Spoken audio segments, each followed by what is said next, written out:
welcome. This week on Living Roots, we're going to do part 3 of our series on YeHoVaH's timing and Moadim, as well as some featured symphony music and verses from John chapter 1. You're going to want to see that. So remember, both subscribe, like, thumbs up, and comment right now.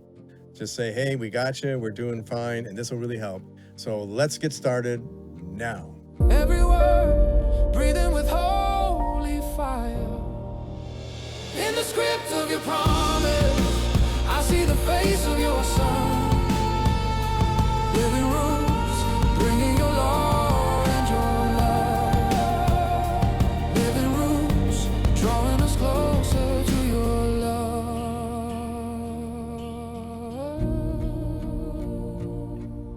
Well, shalom, y'all. I'm Pat McGuire here in Austin. And I'm Digital Pastor Jim here in Colorado Springs, Colorado. And we have a really great episode for you. Of course, we think they're all great, and they probably are. And please give us your feedback. They're good. So today we got part 3 with Dr. Jones of his series. And you're definitely going to want to hear that because we start getting into some real nitty gritty on that. But right now, we want to just acknowledge the fact that you're doing a good job in sharing this with your friends, and we really appreciate that. So definitely like and share. And Jim, you got the technical jargon on that, you know, that what algorithms and whatever. Yes. Yeah. The algorithms, it picks it up if you give us a thumbs up, a like, and make a comment.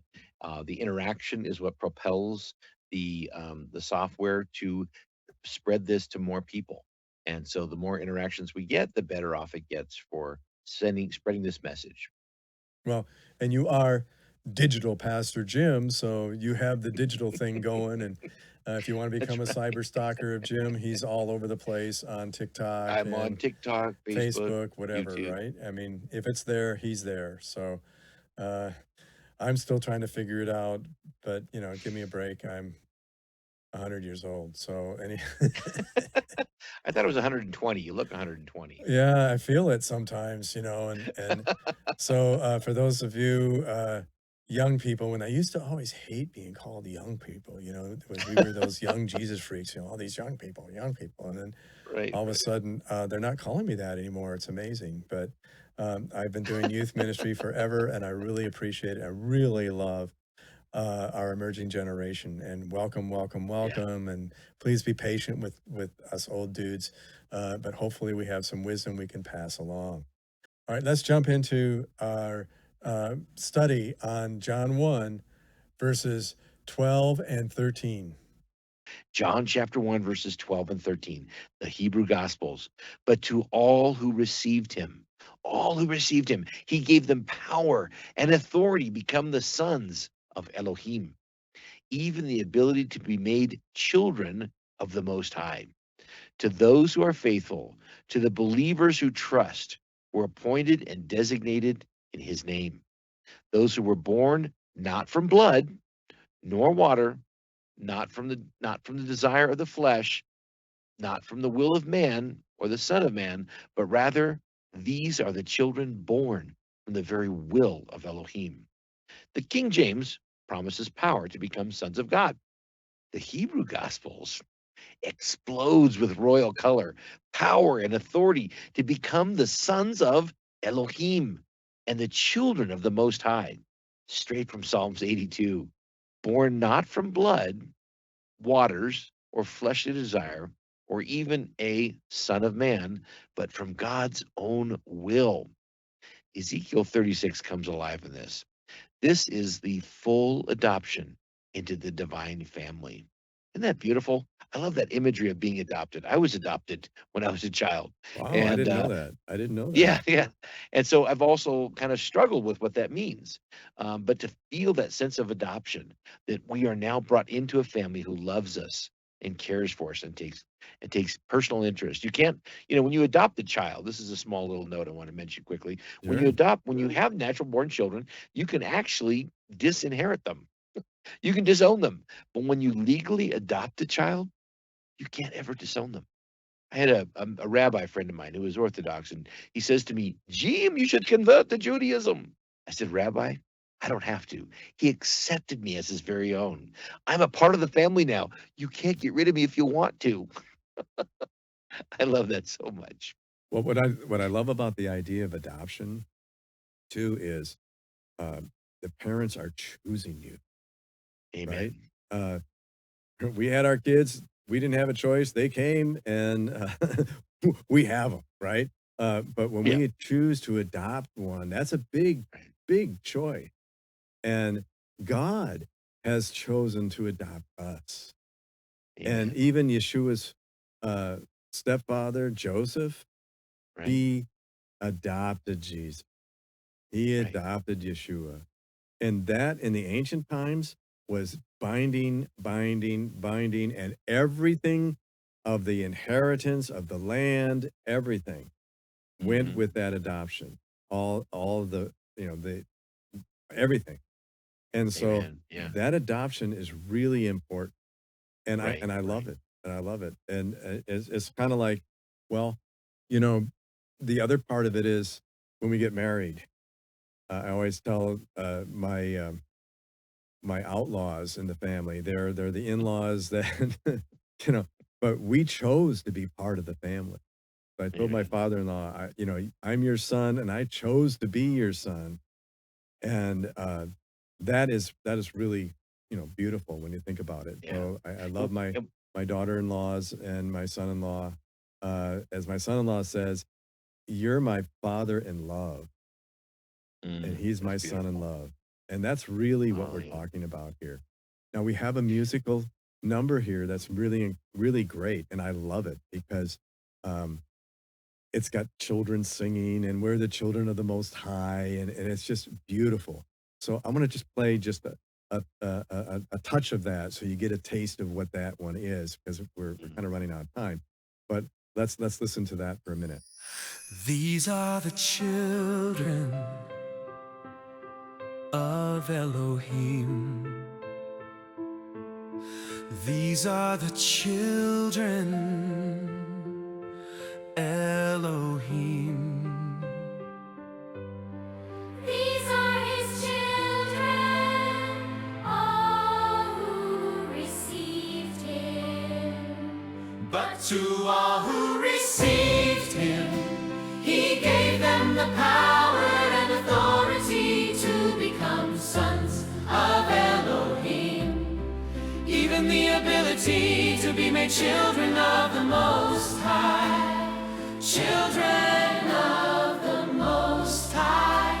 The children of the Most High. To those who are faithful, To the believers, to the believers, trust and were appointed and designated in his name. those who were born not from blood nor waters, not from the desire of the flesh, not from the will of man or son of a man, But rather these are children born from the will of Elohim. But to all who received him, he gave them the power and authority to become sons of Elohim. Even the ability to be made children of the Most High. Children of the Most High. the children of the Most To all who High. received him, he gave them the power and authority to become sons of Elohim. Even the ability to be made children of the Most High. Children of the Most High. The children of the Most High.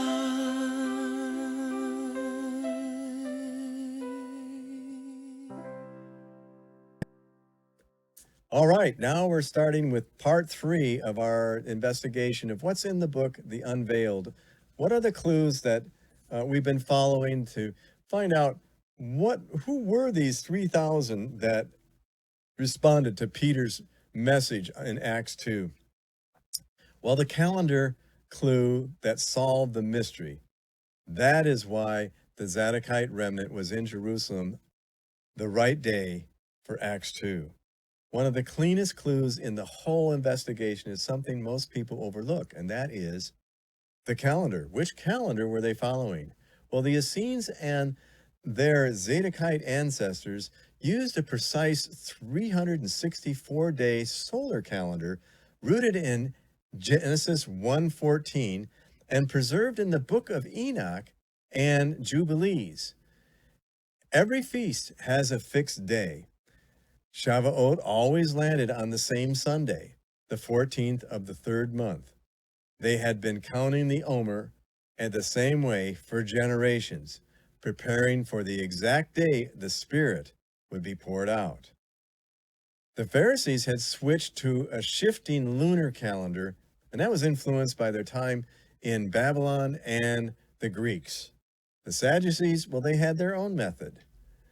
So on the day described in Acts 2, when the day of Pentecost was fully come, multiple groups were celebrating Shavuot on different dates. Only the Zadokite-aligned Essenes were in Jerusalem at the right moment, in the right spiritual posture, expecting both water baptism and the Holy Spirit. That's why 3,000 responded, while thousands others didn't even realize what was going on. The Damascus document and the Qumran calendrical texts lay this out clearly. Now, this is in the Dead Sea Scrolls. Those who went astray from God's calendar had corrupted the appointed times. And that was the main bone of contention here for the Zadokites and those following their covenant and their expectations and their prophecies, and the Pharisees and the Sadducees of the time. They were called the devout ones, these Zadokite followers, because they were going after the pure Torah observance. The Zadokite remnant refused to compromise. For the complete side-by-side calendar breakdown, the scroll references that prove the point and why this still matters for how we count the feast today, the Unveiled has the full evidence mapped out. So pick up your copy. Either you can do it online at www.livingroots.tv, or you can order this as an ebook and get it right away, or you can get your nice print copy like this. I'll see you next week for part 4. Stay tuned. We'll be right back with Dr. Miles Jones after this brief break. Living roots, drawing us closer to your love. Who were the first 3,000 to receive the outpouring of the Holy Spirit on Shavuot in Jerusalem in the 1st century? We are going to tell you all about it in the book Unveiled, the rediscovery of the Zadokite covenant of the first 3,000. This is a story whose history takes us all the way back to Sinai, from Aaron and his eternal priesthood established by God, down to Zadok, the chief priest who built the first temple, down to the first 3,000. This is a critical period of history. It's even called the 4 centuries of silence. We're the missing pages of history, and you're going to find out all about them in the book, The Unveiled, the Zadokite Covenant. Where did these 3,000 come from? Where did our modern Christian beliefs come from? They came from the same place, from the first 3,000, the early Christians, the Hebraic roots of our faith. It was a messianic affair, and the secrets of it are in this book, The Unveiled, the Zadokite covenant of the first 3,000.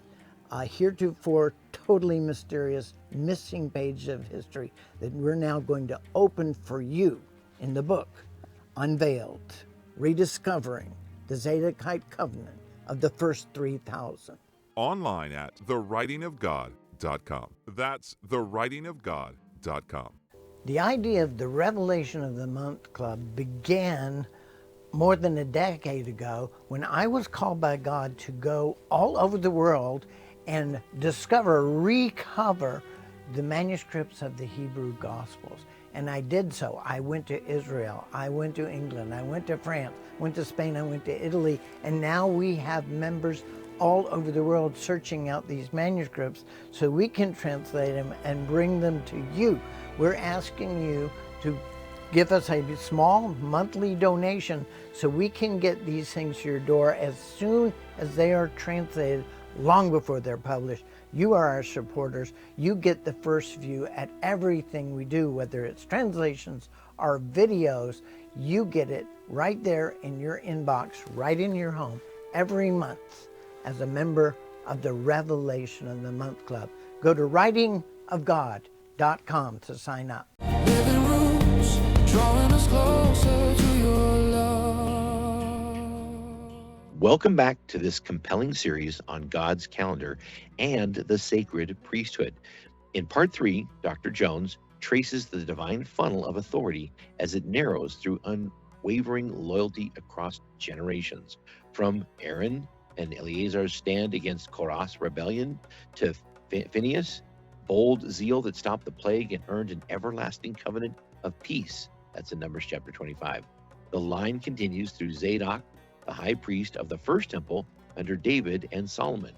Follow the Zadok descendants who faithfully served through the second temple exile and return, preserving authority over the temple sacrifices and the Moadim for 1,500 years until the dramatic shift in the Maccabean era.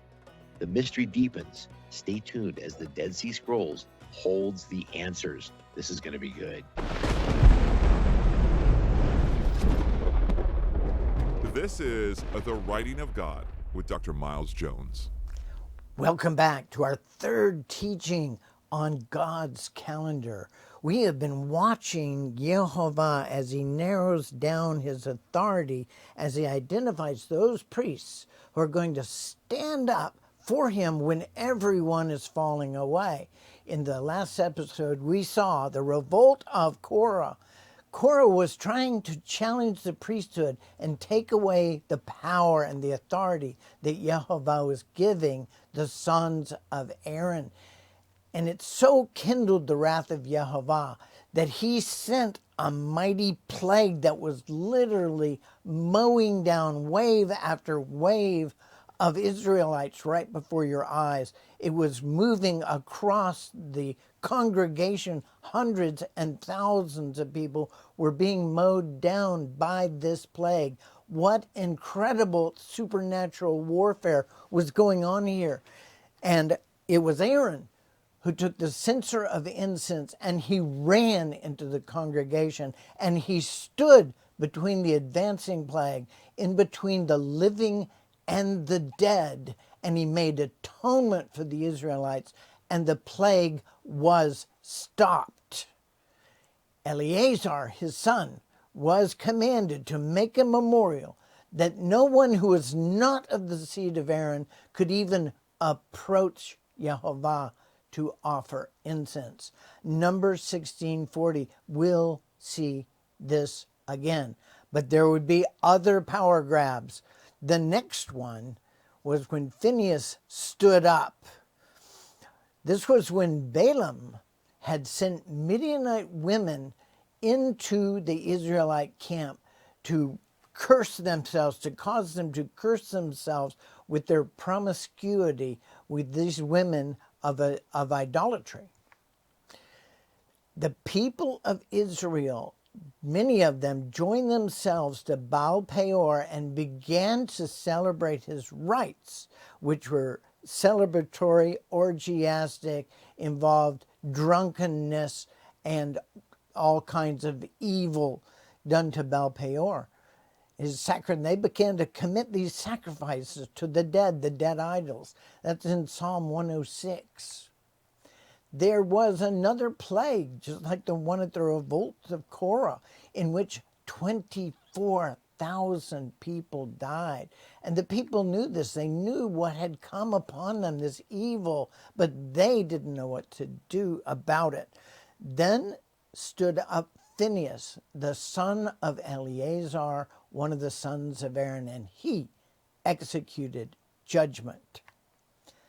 An Israelite brought a Midianite woman in the sight of Moses, in the sight of all the congregation of the children of Israel, who were weeping with fear, and the power of evil was over all of this. There was this incredible supernatural warfare.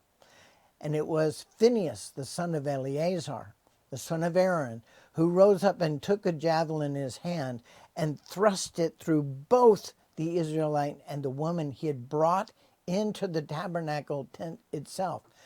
Now let me explain this to you. This was not some guy bringing a woman into the cinema and making out in the back, in the seats in the back.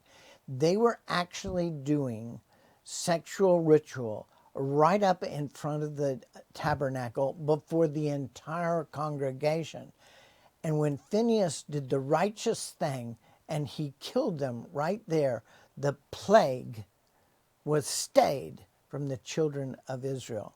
Numbers 25, verse 6 through 8.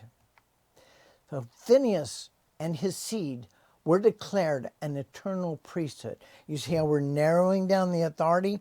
The authority from the priest down further and further, tighter and tighter, as we go into the the continuing generations and the blessings and the covenants that he made with them.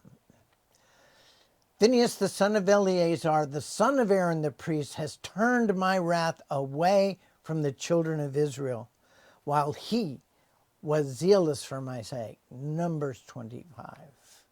Behold, I give unto him my covenant of peace, and he shall have it, and his seed after him. Numbers 45.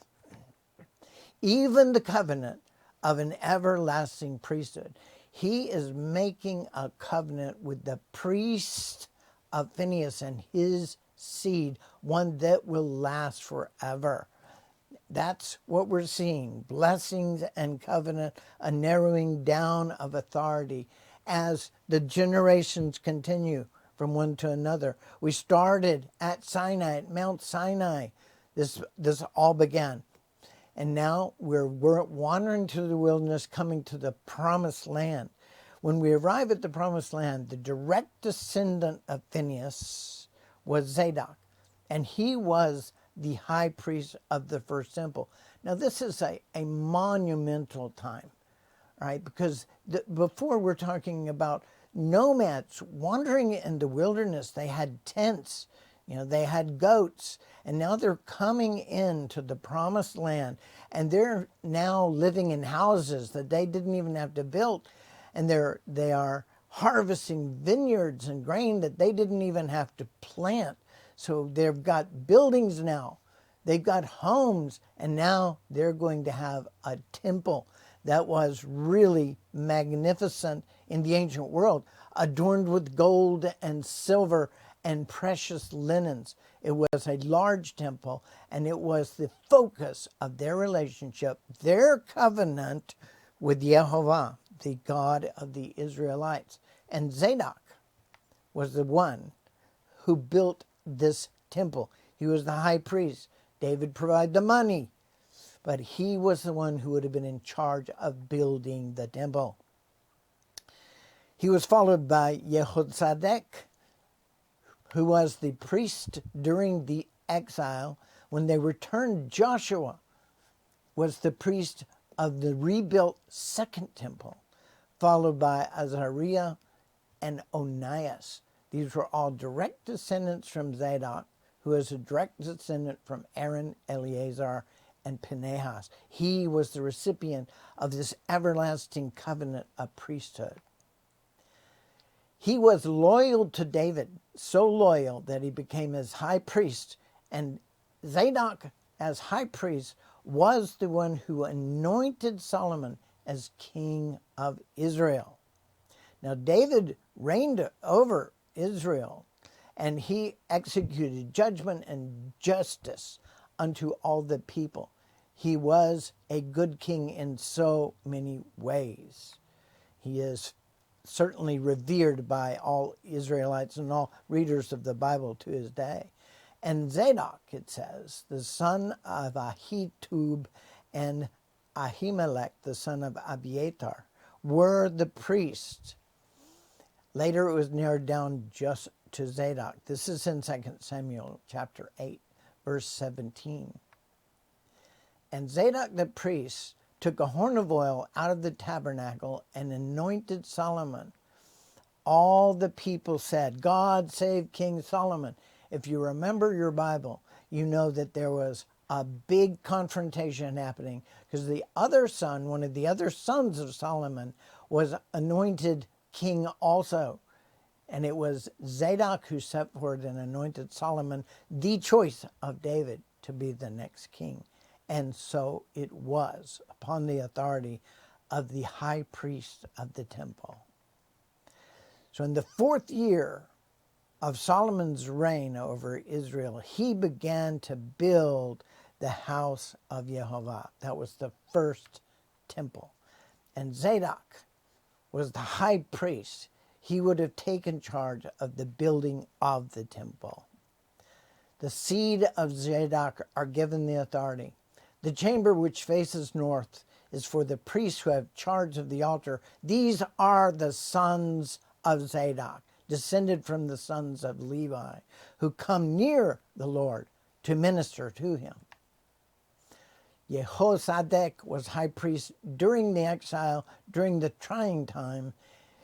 He was a direct descendant, and his heir upon return to Israel was Joshua. And the story of Joshua, the word of YeHoVaH came unto Zechariah, and he showed Joshua the high priest standing before the angel of YeHoVaH, and Satan standing beside him to resist him. So a powerful, powerful portrayal of the blessing and that had come upon him in confronting Satan, in fact.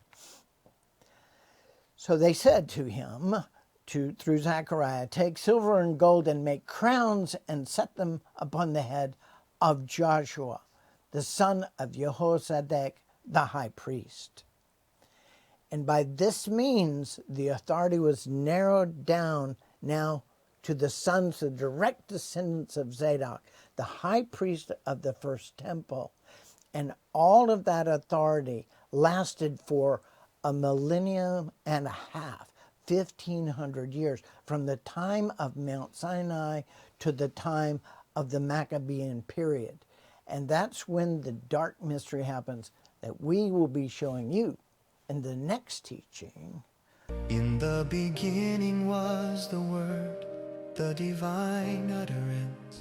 We now have John 1:1-4, not only translated from the Hebrew manuscripts, which you're going to find very exciting, but we also have it in music. Because when you sing, something happens that is more than just reading. You're saying it out loud and you sing it. So we have a special offer right now for you that you can get this passage from the Hebrew John and the full song absolutely free. We want to give that to you as our gift. So please go to livingroots.tv and sign up. Absolutely free. We want you to share it with your friends. Because why?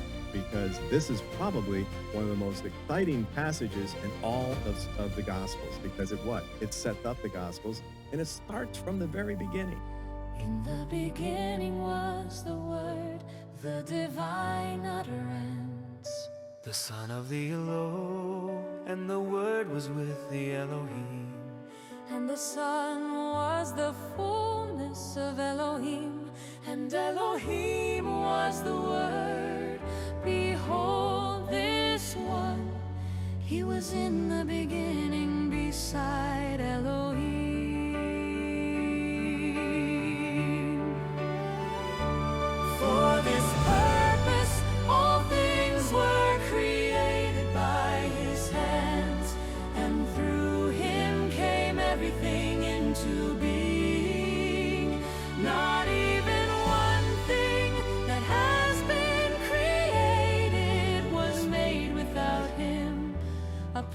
That's right. Now go to livingroot.tv. That's livingroot.tv and sign up right now. The Hebrew Gospels Symphony.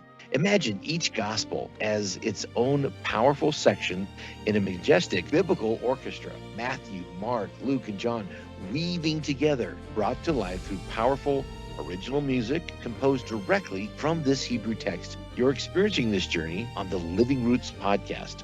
For those who want to go deeper, we're going to do another podcast called Deeper Roots. That bonus material podcast includes the full manuscript notes, verse-by-verse commentary, and complete musical selections.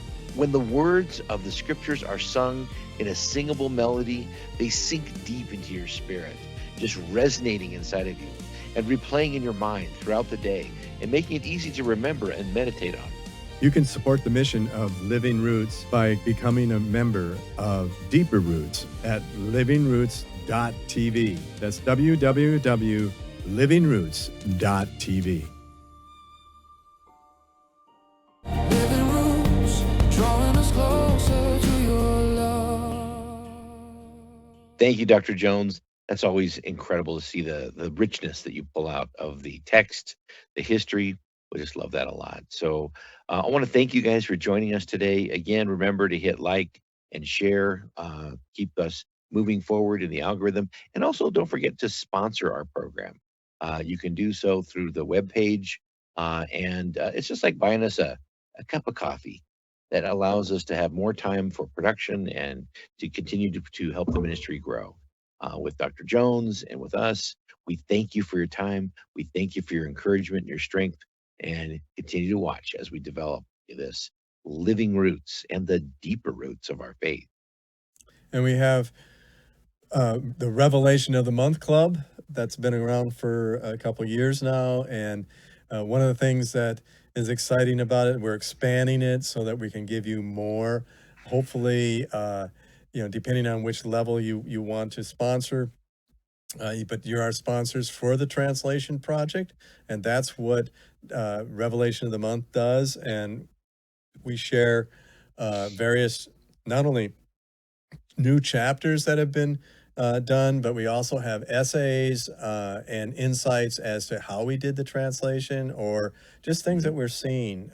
We have an essay right now on Luke, the physician. And that was written by our chief archivist, and he took the research and everything, and he wrote it in first person of Luke, which is very interesting. As Luke is looking back from the cloud of witnesses as to how his gospel has been shared and what he did to interview the people. All that's very fascinating. So just insight, things like that, the essays and all that. And we have a lot of that also in Deeper Roots. Different though, we go into the prophetic in Deeper Roots, more conversation that we can get into, and what we're sharing right now. And this show and the next two are more of the Deeper Roots part of the symphony, and sharing the whole music of that we were inspired by these verses to do. And certainly you can get all of that at livingroots.tv. So we're out of time, but remember, live out the roots of your faith in Yeshua's name. Amen. Truth on these pages, ink on the scroll, letters like rivers running straight to my soul. Thought I knew the story in the tongue I grew up in. Then I heard your ancient heartbeat in every line again. Living roots pulling me down to the water. Everywhere breathing with holy fire. In the script of your promise, I see the face of your son. Living roots leading me back to your love. 7 lamps are shining on a crowd. this earth, every flame reminding what these words are really worth. We inherited confusion, secondhand and worn, but in the language of your covenant, the truth is being born. Living roots pulling me down to the water. Every word breathing with holy fire. In the script of your promise, I see the face of your son. Living rooms leading me back to your love. Every stroke, every sign shows the word made flesh in time. Scrolling Savior, breath and bread. Law of mercy, living thread. You are speaking here and now. In the letters, in the cloud. Torah walking in our dust, teaching us to trust. Living roots pulling me down to the water. Every word breathing with holy fire. In the script of your promise, I see the face of your son.